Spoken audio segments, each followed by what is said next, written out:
Serial गुम है किसी के प्यार में। आने वाले एपिसोड में आप देखेंगे रीवा कुछ नहीं कहती, चुपचाप खड़ी रहती है। वहीं सभी अपनी दुकान में जाती है और वहाँ पर आते हैं, पूछते हैं कि दुकान कैसे जल गई। तो सभी कहती पता नहीं कैसे जल गई। वो कहते कि तुम्हारी दुकान में छोटे छोटे सिगरेट के टुकड़े मिले हैं और पेट्रोल मिला है। कहते लेकिन मेरी दुकान में तो पेट्रोल का कोई भी काम नहीं है। वो कहते हैं हमें नहीं पता, हम जो रिपोर्ट बनाएंगे वो कोर्ट में जमा कर देंगे और जो भी भुगतान होगा वो तुम्हें भरना होगा, और वहाँ से चले जाते हैं। लेकिन दूसरी तरफ ईशान, रीवा और निशी जाते हैं घर पे।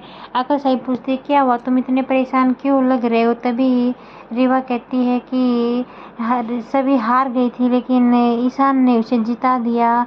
ये पता नहीं ईशान को क्या हो गया है, जब देखो सभी नाम की माला ही जपता रहता है और कुछ नहीं करता। और वहाँ से ईशान चला जाता है। फिर रीवा को आकर साहिब कहते हैं कि रीवा मैंने तुम्हारे लिए देखो ये हार बनवाए हैं और तुम रोका पूड़ी के दिन ये ही हार पहनना डायमंड वाला। अगर तुझे और कुछ पसंद है तो मुझे बता दो, एंगेजमेंट से पहले मैं बनवा दूंगी। लेकिन रीवा कहती है आका साहिब मुझे बहुत डर लगता है, जब भी मैं इस रिश्ते को मौका देती हूँ, विश्वास करती हूँ, तभी मेरा मन डगमगाने लग जाता है। तभी आका साहिब कहती है कि रीवा मैंने तुझे समझाया था ना कि ईशान पर तेरा हक है, अधिकार है, चाहे घर परिवार प्यार से बनता हो लेकिन ईशान पर तेरा हक है।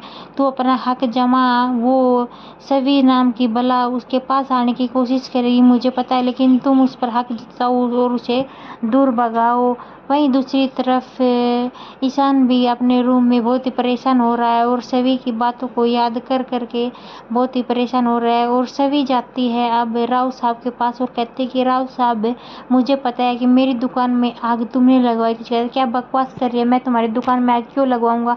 तभी सभी कहती है कि मेरी दुकान में जब तुमने ये बात बोली कि तुम्हारी दुकान में कोई टुकड़ा रह गया होगा सिगरेट का, तभी मैं समझ गई थी और मेरी दुकान में भी आग तुम्ही ने लगवाई है और जो पेपर लीक करवाया था वो भी इंजाम आपने मेरे ऊपर डाला, वो भी आपने ही किया है। और राव साहब बोल देते हैं हाँ दोनों काम मैंने ही किए हैं। तुम मेरे बेटे को जिस दिन से चिन्मय को घर में लेकर आई हो उस दिन से मैं चाहता हूँ कि तुम्हें मेरे घर से, कॉलेज से और ज़िंदगी से बाहर निकाल फेंकूँ, इसलिए मैंने ये सब किया है। मैं चिन्मय ने मेरे कॉलेज में आकर डांस परफॉर्मेंस शुरू कर दी और मैं यहाँ पर मेडिकल कॉलेज बनाना चाहता था और ये सारा काम मैंने ही किया है। मैंने ही तुम्हारी दुकान में आग लगाई और पेपर लीक का इल्ज़ाम भी तुम पर ही डाला है। और ये बात सुनकर सभी को बहुत बड़ा झटका लगा और सभी जाती है पुलिस स्टेशन में आका साहिब के साथ की FIR करवाने। और पुलिस वाले बोलते कि क्या बोल रही हो तुम, भोसले खानदान पे FIR। जो कहते हाँ भोसले पे ही FIR करनी है, मुझे लिखोगे या नहीं लिखोगे। तभी वो उसकी FIR लिखते हैं। देखते रहे टीवी सीरियल गुम है किसी के प्यार में। आने वाला एपिसोड होने वाला और भी ज़्यादा धमाकेदार।